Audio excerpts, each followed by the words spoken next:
All right. Hello, www. World Wide Web. Say I'm over in a deeper part of San Antonio that I've never been before, near Hackberry, going, I guess it's now past I-10. Friendly folks over here. Thanks to the two gentlemen that directed me off the bus, and I'm at Sunoco filling station, and they have show cigars here, 5 for $1, and you can buy an old English beer for $1.35.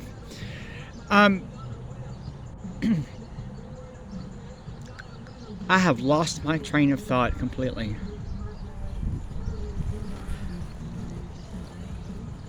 Oh, on my ride over here, I was considering my day or two ago, and because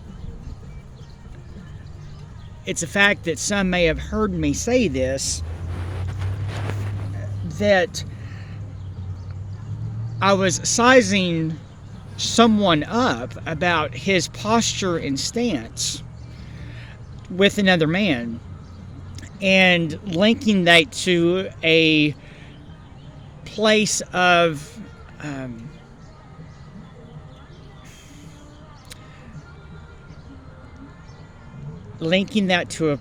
in society where we might be looking at a different posture and way of communicating in leadership, and stating, not in a feeling word, using a feeling word that is frightening and scary to me, but in a tone of voice and factual statements, in hypothetical statements that could be, and the fact probably is, if overheard, would be construed as derogatory, inflammatory, and judgmental. I equated to what this example is coming up, that this man that I saw with his posture and stance with another man equates to another man that I saw at McDonald's because he spoke to me, whose the two of them gave me the idea that now I understand what I had read better in the Bible, because I had seen the movie, part of it, named Exodus, that now I understand without a doubt where the Egyptians are coming from with their ideas about the Hebrews. In other words, if this is our job pool selection going forward for office, public office, then I can understand the tribulation, the turmoil that I have over it, but I understand better that the looking down one's nose at a group of people that were working their ass off, at least in the story.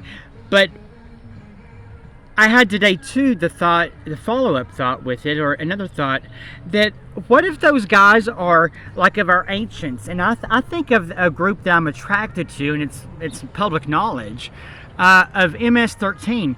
I had the first pleasure of meeting a young man at a gas station, a filling station, that had the marks on his nose, on his head, and then down his face that connected, and he turned around and smiled at me. And I was thinking, what if that's like a way of communicating dominance and forwardness and presence in interpersonal communication?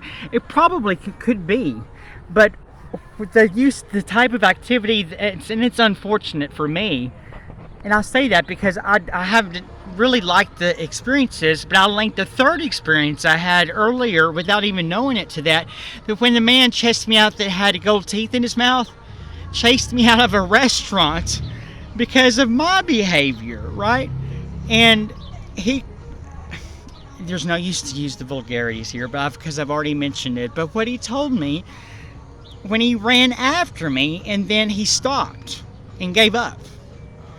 And I don't know, I'm wanting to analyze that. That's enough. So it's pretty neat, I think, that I can look at things from that perspective. But I do make a good point as far as the subject is called sociology. If we are having unemployment happen in the groups that I see, and that the long faces that's creating, that we're not able to somehow find salaries that are affordable to quality living, then it is going to present a new challenge in the way that we want to carry on what we're used to in the United States of America, and the images that we portrayed, that we started out doing years ago, even prior to TV. So I appreciate what I see and what I learn and what is attractive to me. Differences, but yet likenesses, because I think men, like animals, like our beasts, sometimes lock heads and horns, and that makes us vulnerable from the rear end when others are not around, unless the other pack is around, unless it's some type of weird game being played that's real intimate. Having said that if our sociology, if our social classes are going away and there is no distinction in class, then it's about presence and mannerisms. And if we are to a point to where, like in the Bible it doesn't say this, and in the movie it hadn't yet gotten to the point it may, that the Egyptians would eventually end up be looking to the Hebrews for leadership because their clan and class was deteriorating or getting smaller, and they were concerned about the overpopulation that was happening with the Hebrews, and then that frightened them. But knowing that there is a class and a way to go about things, but they were so burned out about what was going on that the messages that were being heard through words was one of putting one's foot on one's throat. And I couldn't imagine anyone being elected to a leadership position when I first heard that, even thinking about how could they say that about somebody that they're managing. Well, I had the thought that I generalized it to society just based on three people's experiences that I had, that if that's where we're going to headed, because folks that are degreed or not are going by the wayside, then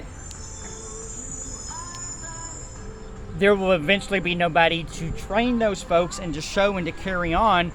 And then it could be to a point in society that either Central Intelligence Agency steps in to secure and protect our way of living.